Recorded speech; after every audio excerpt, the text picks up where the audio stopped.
Hello and welcome to season 2 of the Two Gals and a Mic podcast.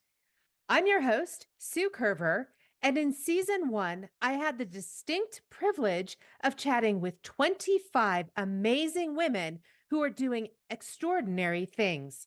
This season, I continue these conversations, and I am so excited to kick things off by having this conversation with Hannah Moore, who is a Navy spouse, a busy mom, a seasoned public relations professional, and a Gold Star sister.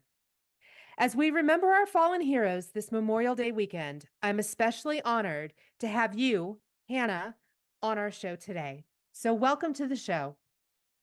Thanks, Sue. I'm thrilled to be joining you. Thank you for that introduction. I think you covered it all. So yeah, I'm happy to chat with you.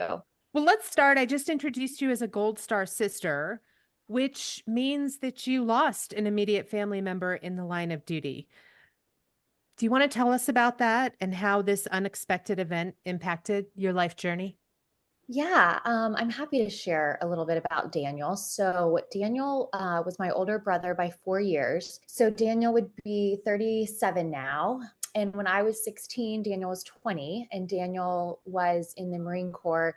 He was an infantry enlisted Lance Corporal, and he was stationed in Hawaii and then ultimately deployed to Iraq to a province called Haditha. And he was there with the 2nd Battalion, 3rd Marines for about 7 weeks. He was in country. It was a very hostile time, and he was killed in action in 2006. It was my junior year in high school. I remember we were getting started with homecoming prep. Like that was the time of the year we were in. So, all of us were worrying about, are we going to the homecoming or what are we doing? Like that's the things you're thinking about when you're a 16-year-old. And then this huge life event happened for my family and me. And my priorities and the things that mattered didn't matter, and it all got turned on its head. And so then that kind of launched me and my family into a 5-6 year period of time when the grief was really heavy. It was a hard time for us all. So, Hannah, you're 16 years old and you just find out about the loss of your brother. Walk us through how you managed grief, because as a teenager, I'm sure that you don't have that life experience to understand the grieving process. No, you're right. So you don't really, when you're 16, have the skills necessary to navigate something that monumental. At least, hopefully, you're a 16-year-old that hasn't had an experience of profound grief like that. So there was a good month and a half of just a fog. You're just thinking, did this happen? Did this really happen to us like this? It feels like a bad dream that you will one day wake up from. And that period lasts for a while. And then you go through the denial stage, and so you go through all the periods of grief that you will read about on the internet. And the biggest thing that helped me is somebody once told me, don't set a timeline on your grief and don't set expectations for yourself of feeling a certain way by a certain point. And once that was told to me and I could just accept each day and whatever it brought, I turned a corner and I could just allow myself the grace to feel good one day, bad one day. And I didn't put myself on a timeline of feeling a certain way by a certain date. It changes as you move through the years to the point where some days you will feel things like it happened yesterday. And then other days you will feel really strong. But if you can remove the expectations from yourself, you'll really put yourself in a better position of healing. Have you had the opportunity to work with any other military spouses who have gone through something similar? So I have shared my personal experience with the loss of my brother with fellow spouses. While I haven't shared it directly with the family members in those specific instances, there are the friends and the families of those people that I have shared my experience with. It's really every time just a message of it's okay, go at your own pace. And don't hold yourself to the timeline of grief and when you should feel a certain way by a certain point. And I really try to share that with anyone that's dealing with loss, whether in the military or not. Grief, it spares no one. So, Hannah, despite that tragic loss, you remained involved with the military both as the wife of a naval test pilot and as a communications professional working at one time for the Department of Defense. Why did you choose to remain connected with the armed forces? I would imagine that that would have been really difficult. That's kind of a testament, I think, to the Marine Corps. So after Daniel was killed, the Marine Corps did everything that they could do to take care of us as a family. We went to Hawaii and went to a memorial service that they had for the 22 that were killed in action from the 2nd Battalion, 3rd Marine Division. And that's when we met all of the men and women that served with Daniel. We heard the stories about his time with them, and it really connected us. And so fast forward years later, my parents stayed involved with Gold Star chapters in Florida. And then I went on to college, graduated college, met my now husband later in my 20s. By chance, he happened to be in the Navy. And I think it was how we were treated. Given such an awful experience, though, we were taken care of in such a way that we felt connected. And so then I married my husband, and we had a big Navy wedding, and all of the guys were in their whites, and it was a very Top Gun moment. And then later in my career, after we'd been married a little while, I had the opportunity to do public affairs for the Navy out in China Lake, which was an amazing, a cool experience. The Navy's largest land mass at 1.1 million acres, and the very neat testing that they do there. So there's a place in my heart for the Marine Corps and the Navy now. Both are family. And you're continuing now to do public affairs, except you're working in conservation. You're no longer working for Department of Defense. And concurrently, you're also raising a tiny human. How do you manage to balance motherhood with a dynamic career and all of those responsibilities that come along with it? So when I was working for the Navy in China Lake, we worked in a lot of conservation space with our state and federal partners. And it just got me very interested in conservation work and conservation management plans. So, how I juggle it all now, though, with a tiny human that's about to be a year old, I think it takes many hands. I have a very wonderful family that is happy to fly across the country and help me when I need it. I have found good help. It took me, though, getting comfortable with that and releasing a little bit of the I can do it all mentality, which I went into motherhood thinking I could do it all. And you can't. You have to be able to accept some help. And that's the key, is being able to accept help and knowing that it's all enough is enough. I think at the end of the day, if you beat yourself up like you didn't get that workout in, or you didn't make this gourmet meal, you can't do that to yourself. What you're doing on a day-to-day basis is always enough. And as long as the tiny human is happy, healthy, and well adjusted, then we're all okay. And the workout can wait an extra day. Now, I'm not trying to let myself slide too much, but you got to give yourself a little grace, I think, and ask for help. But asking for help is not always easy. And you just said that at one point you had to make that transition to ask Yes. for help. How did you make that shift? That shift was a lot of hand churning and thinking through it for me. It was lots of talking it through, and it took me a couple months before I finally was to a place when I was able to accept help and find the help that I needed with Harrison, specifically talking about childcare here and finding the model of childcare that worked for our family, because that's tough. Finding what works for each individual family is different, whether it be someone that comes into your home and takes care of them, or whether you take them to a child care center, or whether you decide you're going to leave the workforce and do it yourself, right? Those are all the different courses of action that I was thinking of. It's a struggle that I think every mother will tell you that they've all been through. And my process took me from the start of maternity leave until, I would say, Harrison was 6 months old for me to feel like I'd come to a good place with my decisions on all of that.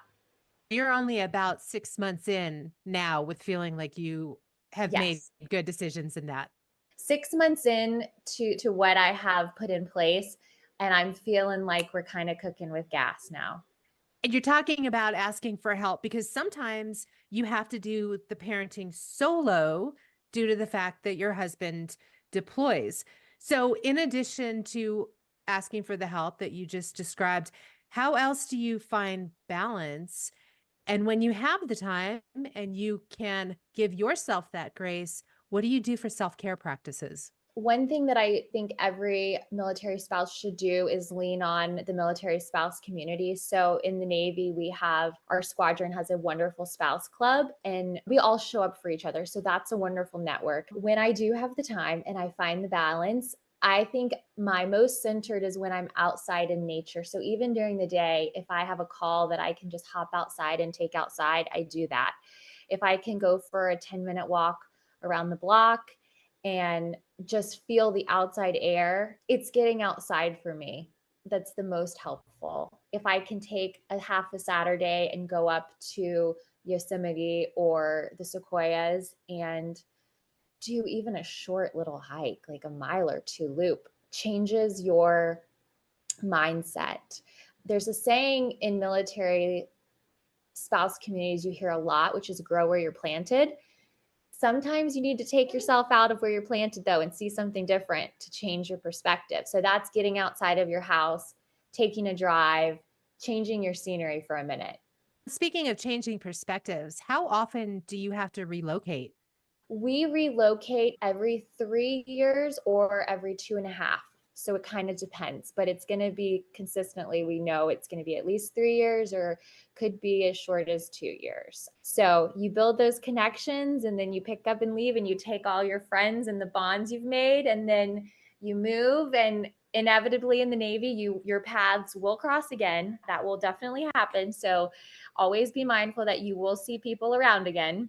So be nice. So, as someone who was in the military, this makes sense to me because I understand having to move every couple of years to take a different assignment. And it's sometimes you don't have a choice in where you go. Sometimes it's where, the military sends you.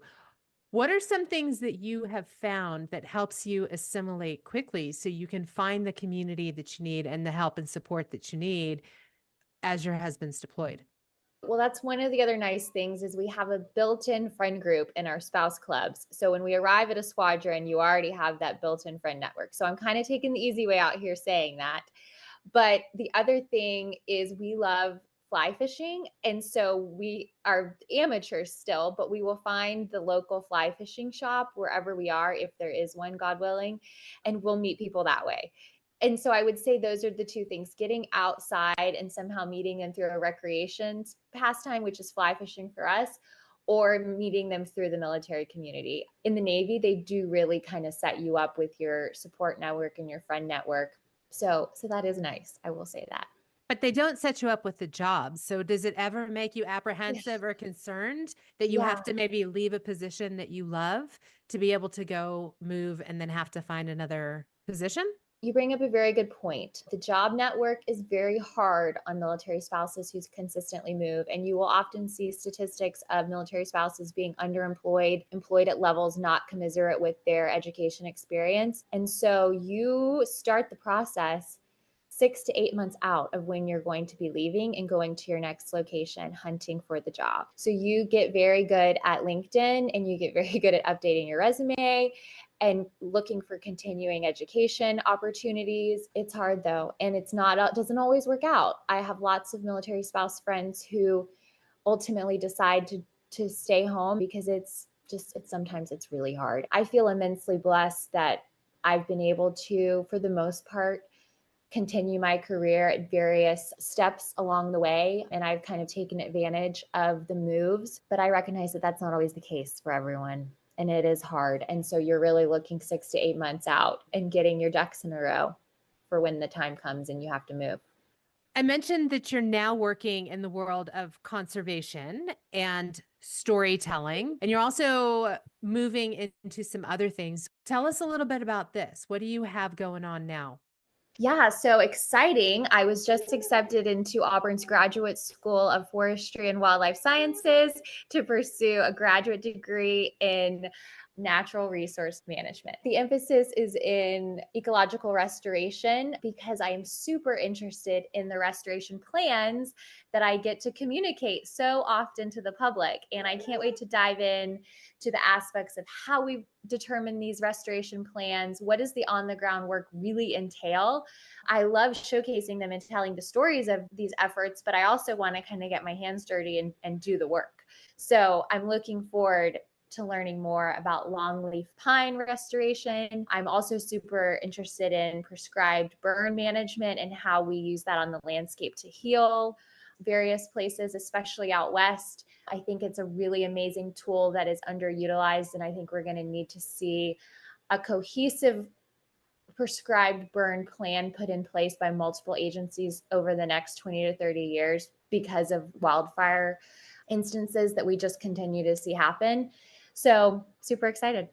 You've been talking about ecological restoration. Explain that in layman's terms for maybe listeners who are not as familiar with that terminology. What is that? Yeah. So, ecological restoration is when you go into, say, a 10-acre, 20-acre, 30-acre piece of land that has wildlife, timber, certain species of trees on it, and environmental factors, human factors have caused the destruction of this landscape. How do you go back in and heal it and rehab it?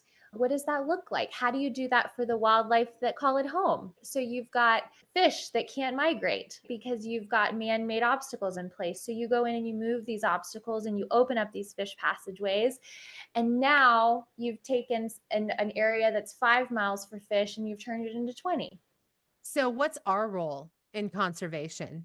I think as human beings, it's having a natural curiosity to why things are the way they are. Why do we continue to see animals go and become listed on our endangered species list? Why do we even have an endangered species list, right? If I could maybe take a Saturday and not go to an amusement park, but go to one of my national parks instead, I think we should all just strive to have a curiosity. I think that we all have a connection with nature, whether we realize that at this point in our journeys or not. And then it's incumbent upon us to all be part of conservation efforts. So, along those lines, what is one area of life now where you'd like to either level up or push yourself to go a little bit further? And what would it look like? What would it mean to you if you took that leap? If I have any extra time from the masters and the mothering, I should give some attention to fly fishing. The other area that I'm really interested in is drone videography and how we use that on the landscape. So that's another little passion project area that I want to explore. 24 hours in a day, Sue. I'm trying to pack it all in. It's just not enough, right? It's not enough. It's not enough. Harrison agrees. It's not enough. Yep. So, Hannah, it seems like you've accomplished a lot along your journey. What's one thing that you've achieved that people said could not be done? And what made you so successful at that endeavor? It might be what I'm about to embark on with my master's program and my full-time job and my parenting, which is often single parenting ops when my husband is gone. That might be something that people say, wow, you want to add one more thing onto your plate. And I say, yes, give me the challenge. If you want something to be done, give it to a busy person. You find efficiency within yourself when you have a lot going on and you have a lot of plates in the air.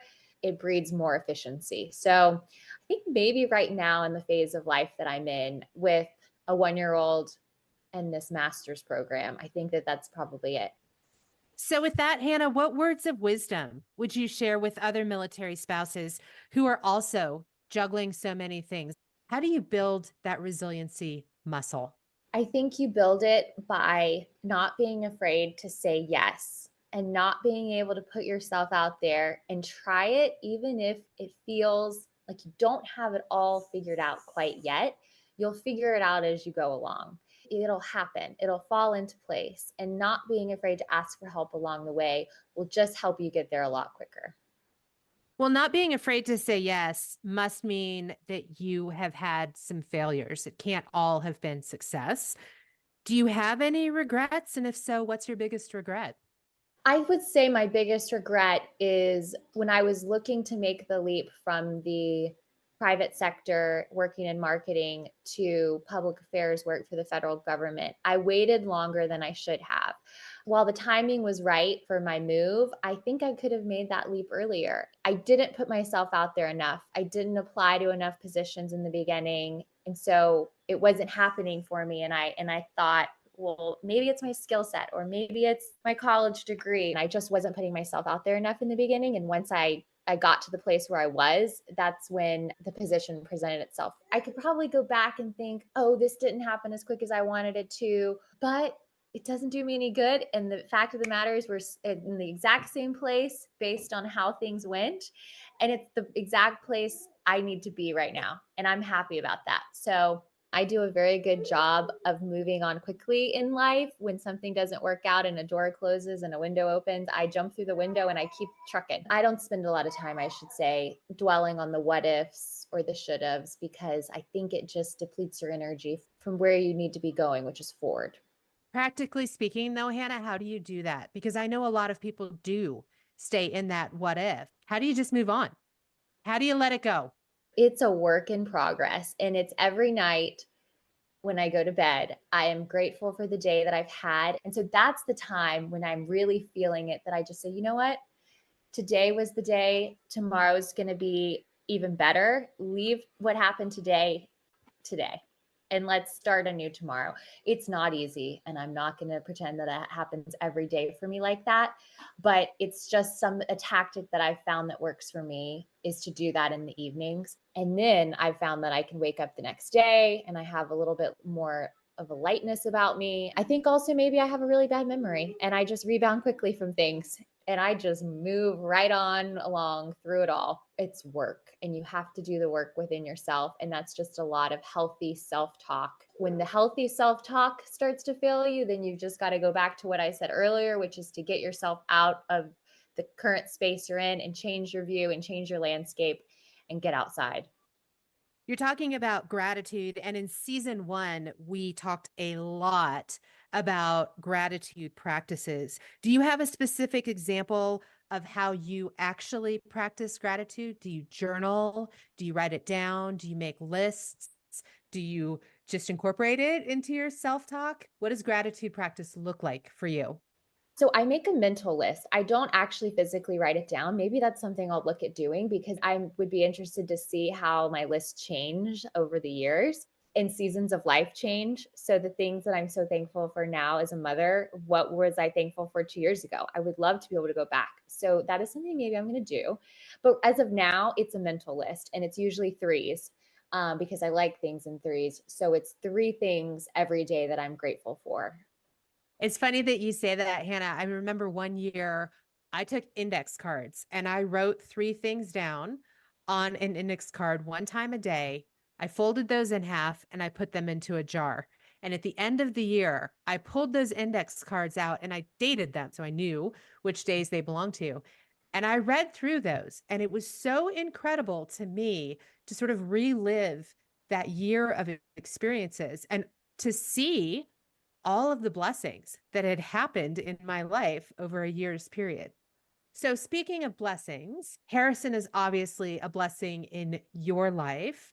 What legacy are you looking to leave for him? So when I think about Harrison growing up and becoming an adult and a human of the world, the legacy that I want to leave for him as a mother, I guess the way I would want him to see me is that he was always the priority, and that I've given him every opportunity and foundation to embrace what life has to offer. And I want to teach him to be a good steward of our environment. I'm trying to do those things now so he has a beautiful whole world to enjoy with abundant wildlife and landscapes to enjoy.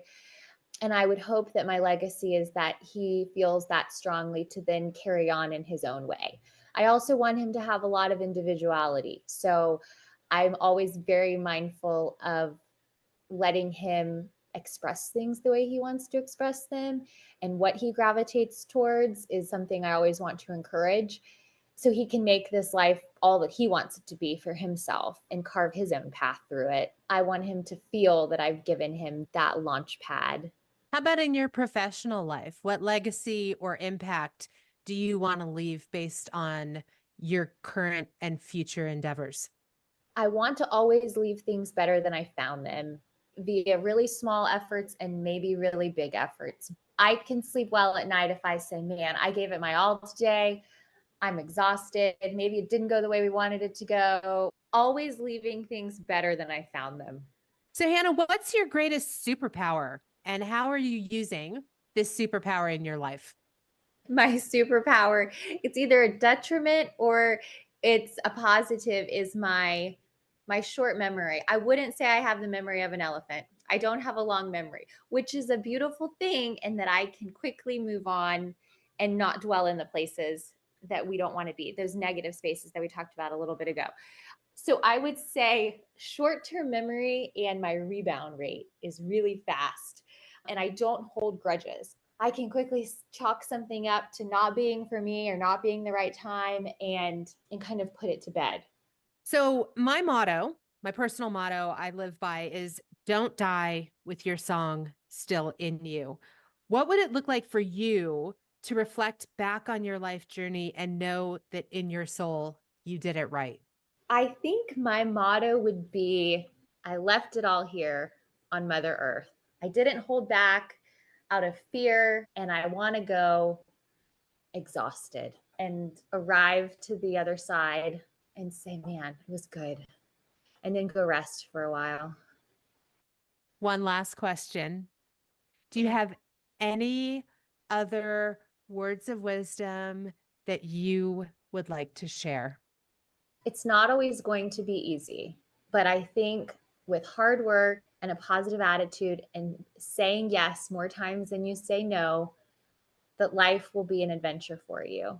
Just embrace it not all making sense in the moment. And there's beauty in that. You don't have to have it all figured out, it'll work itself out. Well, thank you, Hannah, for kicking off season 2 of the Two Gals and a Mic podcast. You have such a beautiful light that shines so brightly, and I'm so honored that you shared that with all of us today. And thank you, listeners, for joining us on this Memorial Day weekend as we remember Hannah's brother and all of our other fallen heroes. Join me again next week as I chat with another amazing gal. I'll see you then.